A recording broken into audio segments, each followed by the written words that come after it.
Hello everyone, and welcome to a somewhat different kind of video. I'm a great reader of books. I have been all my life, and I know that many of you, most of you who are gaming, are also great readers. You love fiction, very often a genre of fiction such as science fiction, fantasy, a horror, a romance, a whole variety. Well, I've been reading, of course, since childhood, very early on. I started when I was 6 at primary school, and I have actually got a really ancient video talking a bit about my childhood reading and what books influenced me. So I'll try and put the link in if you're interested. Now, the reason why I finally decided to talk a bit about books I've been reading is that recently I finished 2 sets of manga books, and I was so impressed that I want to share it with you, just like I do with games. I didn't actually start reading manga until about 1.5 years ago. Previously I had no exposure to it whatsoever. I had no idea how to read it or how it worked. The manga series that got me into reading it was The Promised Neverland. Now, we'd been watching the anime and were absolutely entranced by it. And when season 2 came around, we just sat there going, whoa, what's going on? This is all bitty and doesn't make sense. It doesn't fit together. It's not at all like season 1. And we thought something was wrong. So after talking with many of you, I decided to finally dive into the manga and pick up the story from season 2 so I could experience it fully, deeply, as it was meant to be. The anime had left me dissatisfied, and I thought there's only one way to solve this. I was a bit worried in case going into a story where I already knew the narrative, the story arc, would not be interesting enough.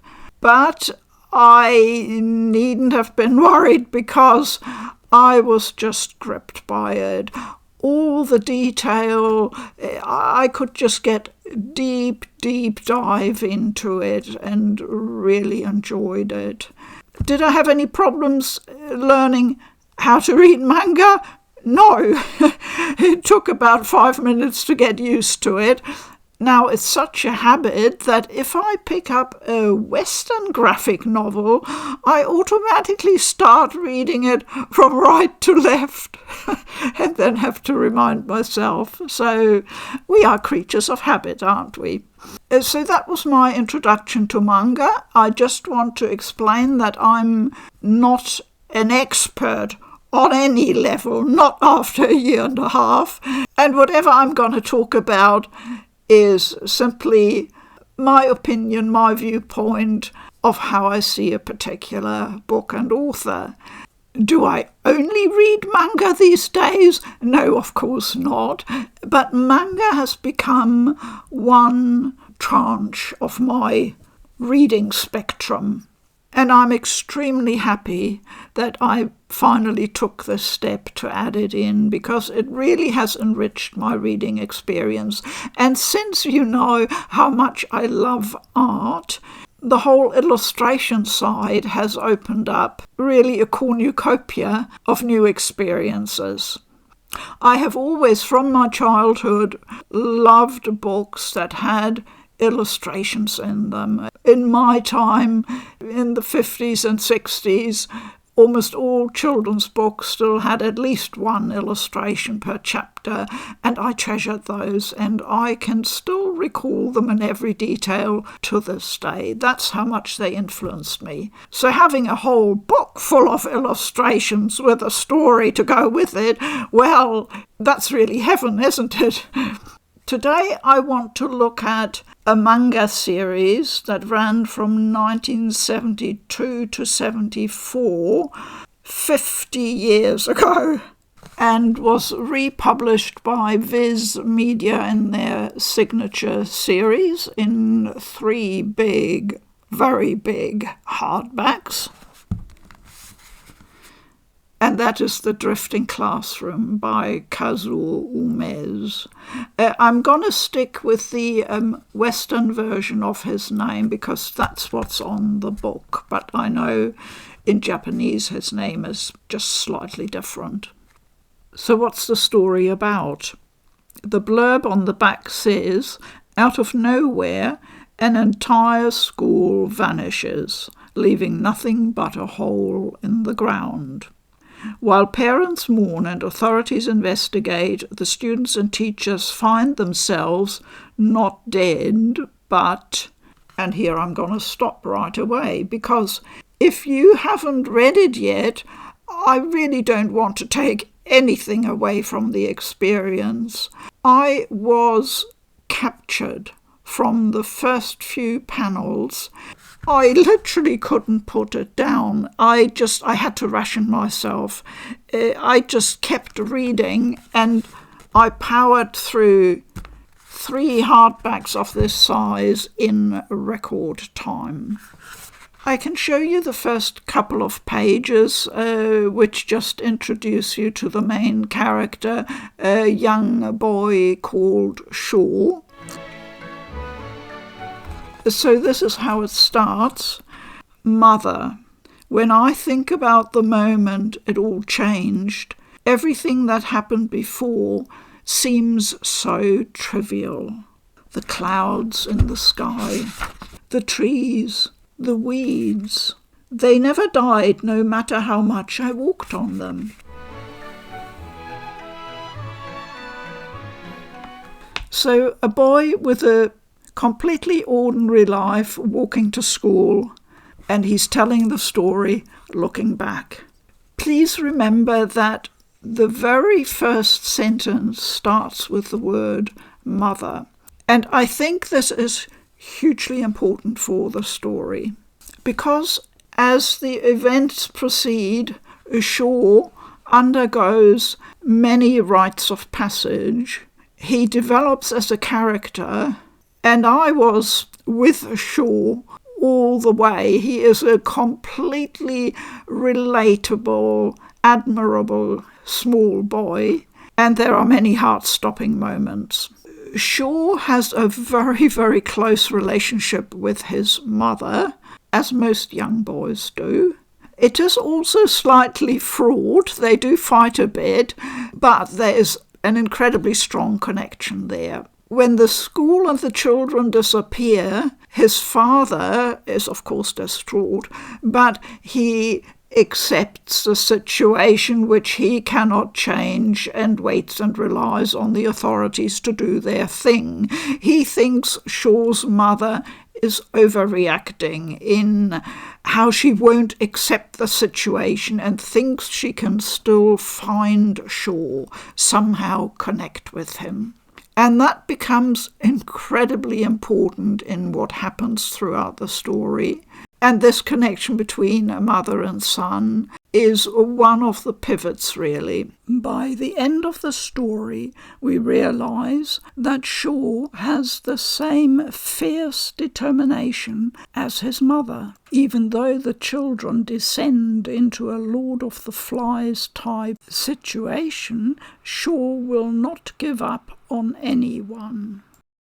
It's really fascinating how often mothers feature in parts that seem small but are hugely significant in Japanese games and stories that I read. The father's always a bit sort of distant, reserved, not quite that interested in what their offspring are really doing, but the mothers are always fully involved. Now, I can't show you much more of the book because any page I would show you, any page with panels that move the story forward would simply give away too much. I don't want to do that. Let me just say that the paneling in this manga is, from what I have seen so far, one of the very best in how it keeps the story moving. The physical movement of the characters and how it continues. You are simply pulled along. At times, I noticed I was breathless as I was reading, as if I was running along with them.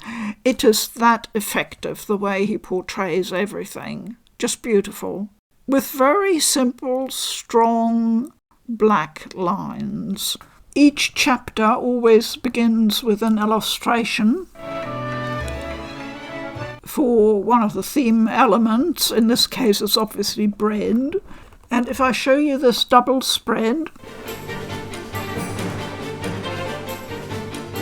you won't know what the story is here, what part it is, but you can see the strength, the power of the illustration.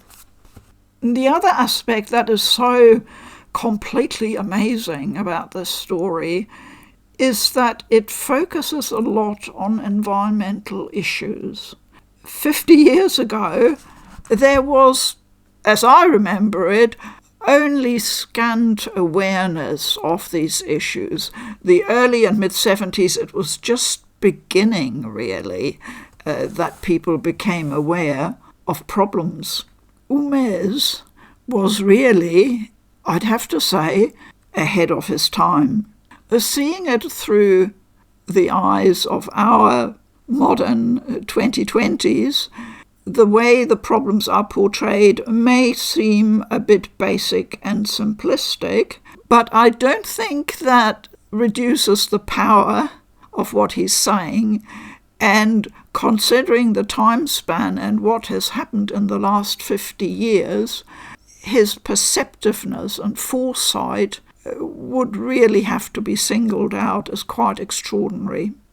You read this for the story and for the boy Shaw, who really struggles to maintain human decency in the face of overwhelming horror, you'd really have to say. It is also a horror story.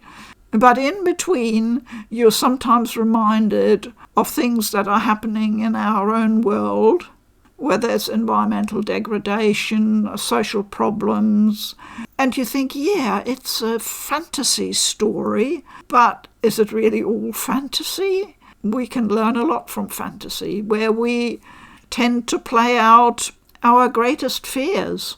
And that's what drives creative people like Umezz to write these types of stories. They delve deep, and that's what he's done here. Absolutely amazing books, and I would recommend the trilogy to anyone who loves well-paced, exciting story with futuristic elements and an art style that never says, look at me, I'm so special, look at how I'm drawing. No, it's all so very natural. The drawings and the story come together as one. Highly recommended. Now, after reading The Drifting Classroom, I thought I'll have a look if anything else is available by Umezz in English. There isn't much that I could find, certainly not here in my location in New Zealand, but one book has recently been published, again by VizMedia, and that is Orochi. This is the back panel, and the blurb says, a mysterious young woman slithers her way into the lives of unsuspecting people, like the legendary multi-tailed serpent for which she is named Orochi. Now that sounded intriguing to me, and the two stories in this volume certainly are intriguing. They are obviously of a very different length to what he did in The Drifting Classroom, where he had ample scope. But I never felt in the drifting classroom that there were any pacing issues ever. It didn't feel like it was suddenly sagging and really slowing down and you think, oh, what's going to happen next? No, it was relentless. It just kept going. So this is a very different format in terms of length for Umezz. This is the frontispiece illustration, announcing straight away that we are in horror territory.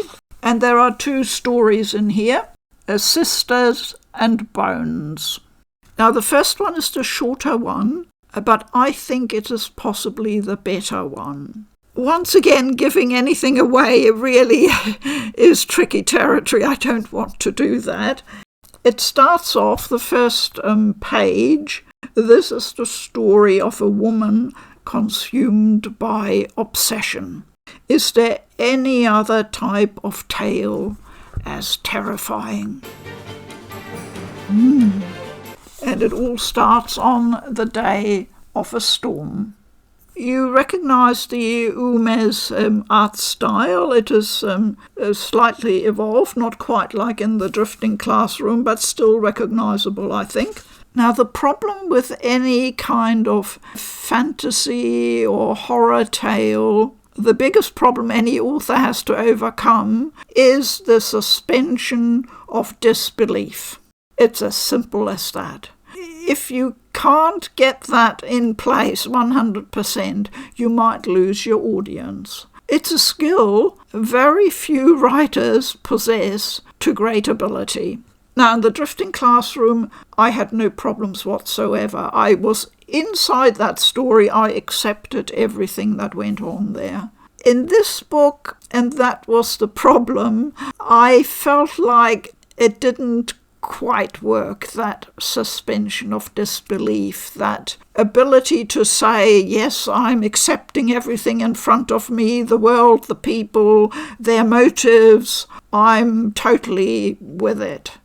The second story in particular didn't really quite work like that for me, and that is the reason why I'm a bit hesitant about getting any more of the volumes in this series. I think there are 4 or 5 in total. There are so many fantastic books and manga out there. The choice is overwhelming. I enjoyed reading this book, but I wasn't totally satisfied. Let's put it like that. I'll just show you one more scene which does not really tell you much about the story itself. And sometimes I still had flashes of that brilliance where one panel just pulls you through to the next one irresistibly. Your eye just follows through almost involuntarily. You have to carry on. Yes, there are moments like that in here, but they are short, and in between the panels feel more like one and then another one and then another one. That's the only way I can describe that effect. You experience that for yourself. It's a sort of visceral reaction. You either get this feeling of being pulled along through the panel or you don't, and I expect that will differ for everybody. And those were the books I wanted to talk about today. I hope you enjoyed that. Let me know if you've read any of these books. As always, thank you for your time. Please keep well. I'm Food for Dogs. Bye-bye.